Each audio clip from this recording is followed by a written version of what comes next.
thinking about running paid ads for your med spa or aesthetics practice? Well, let me save you a few thousands of dollars real quick.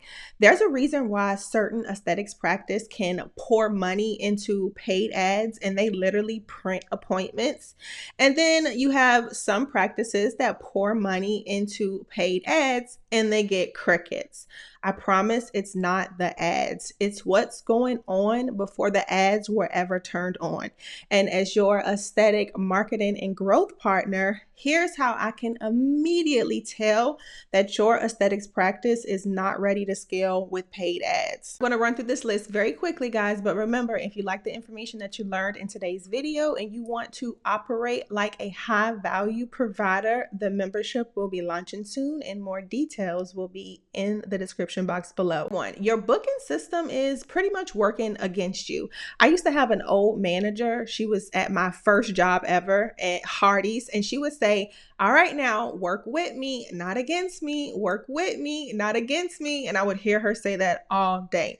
Your system, your booking system is working against you. Somebody sees your ad, they click on it, and then they just totally get confused. And now nobody's clicking around to give you money because they're confused.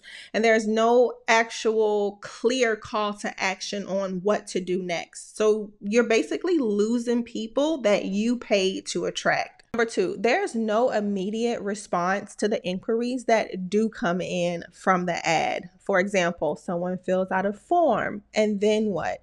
Now they play the waiting game. And by then this person, they've probably already called 2 or 3 other offices. Now they're gone. The practices that are really generating revenue and really turning every interaction into an appointment, they are capturing every single opportunity. And most importantly, they're capturing the leads while they're still hot, while these people are still thinking about it. Nobody is responding in real time. You're basically paying for conversions that are not converting. And that's the quickest way to burn through ad spend. 3, your phones are ringing off the hook and nobody's capitalizing on it. I've been in so many practices where the phones just ring and ring and nobody's answering it. And I'm burning inside because I know that's missed opportunity. I know that person has done their research and they're probably calling 2 or 3 other practices if we don't act fast. And then, I have to have the uncomfortable conversations with my clients later. Like, here's a missed call report straight out of call rail. It's in black and white.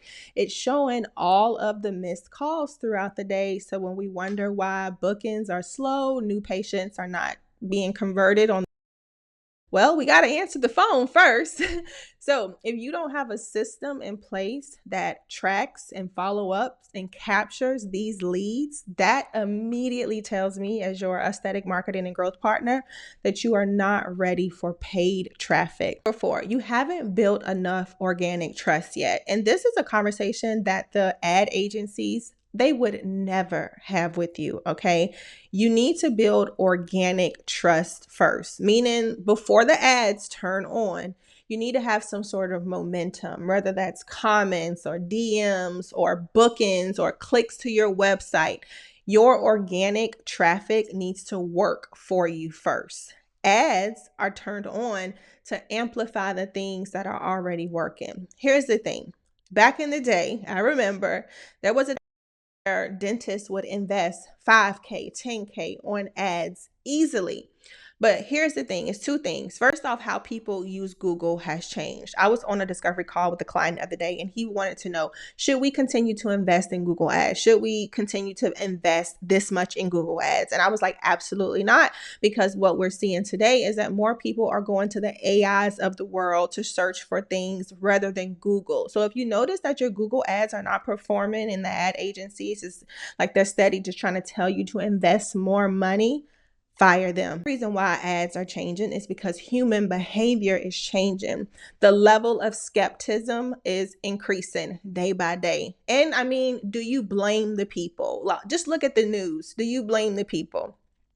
So instead of people just seeing the ad pop up on their screen now, what they're doing is they're going to social media. They're going to the reviews. They're going to go stalk you for a couple of days because they want to know more about the practice. They want to know more about the provider. They want to know more about where they are about to invest their money. So the entire like landscape of paid advertisement, especially in high-end aesthetic practices that have advanced treatments and services, we're not selling $25 shirts. That has changed. It continues to change. And a lot of ad agencies, they won't have this conversation with you because they simply want you to invest in their product or service. But I'm going to tell you guys, if their strategy is to tell you to increase your ad spend, but the ROI is not matching the input, you need to fire them. Number 5, there's no internal systems to support your growth. Lead generation is one thing, like getting the interest of the lead, getting them to fill out the form, getting them to call your office, getting them to submit something through the paid ad, right? That is one part of it. But there's also lead management. And this is everything that happens once the lead comes in. Is there a follow-up process? Is there a tracking process? Actually, let's go back to the follow-up process. How many times are we actually calling this person? Or are we just calling them one time? Are we just maybe sending them one text? Are we asking for permission to call them and things like that?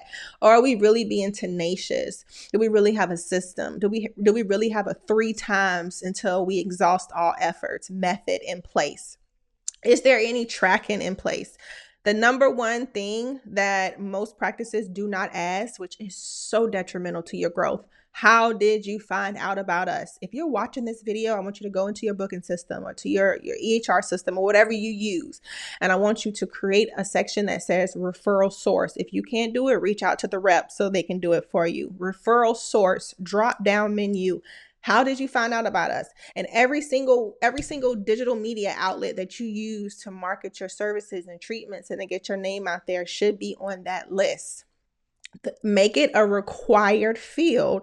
So when the patients are filling out their paperwork or they're doing their consents or whatever, the front desk is doing it, we are capturing that. That is so important to your overall growth. You are posting like a crazy person on social media, like 16 times a day. Yes, I've heard of people doing that nonsense. If you're doing things like that, then you pull your tracking and you see that most people are really booking because of your emails, or most people you from referrals or Google My Business profile. Like, why are we doing that to ourselves with social media? So that's why tracking is so important with our clients. We pull a list every month and every quarter, and we zone in on the marketing avenues that are bringing us the most return.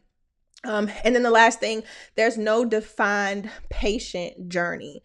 If I ask you, okay, when the patient sees your ad, what happens next? If you're not able to answer that, this is a clear sign of telling me that you're not ready for paid ads. And this is how practices stay busy, but they never become profitable. Number 6, your offer isn't positioned for a buyer. It's positioned for a discount Danielle. Now, this might ruffle a few feathers, but it has to be said. And this is another thing that the ad agencies, they ain't gonna have these types of conversations with you because their goal is not to protect your brand. My goal is to protect your brand. If your offer, like if your ad that's out there and the offer is a free consultation, you're basically training the market to see your time as free. And is your time free? Absolutely not. It is not. You didn't go to medical school training. You don't have that pretty building to attract people looking for free consultations. High value practices, they don't lead with free. They lead with clarity, expertise, and a high value structured experience. Because the right client, they're not looking for free. They're looking for confidence. They're looking for certainty. They're looking for an exceptional experience. So just remember, I want you to take this away, that paid ads, they can be a powerful thing, but they are in no way a shortcut. They are only there to amplify what is actually already working. So if your systems, your positioning, and your patient experience are all out of whack, don't expect ads to fix the problem. Actually, in that situation, ads will only make the problem worse, right? You will find yourself spending way more money trying to get yourself out of the mess that you just created for yourself. So if you're a practice owner and you already understand that and you are ready to build things the right way, then we should talk. If you guys found this video helpful, do not forget to let me know in the comments, like, subscribe, ask a question. Let's keep the conversation going. Come and follow me on Instagram. And do not forget that HVP, High Value Providers, will be launching at the end of April. All right, y'all. Talk to you soon. Bye-bye.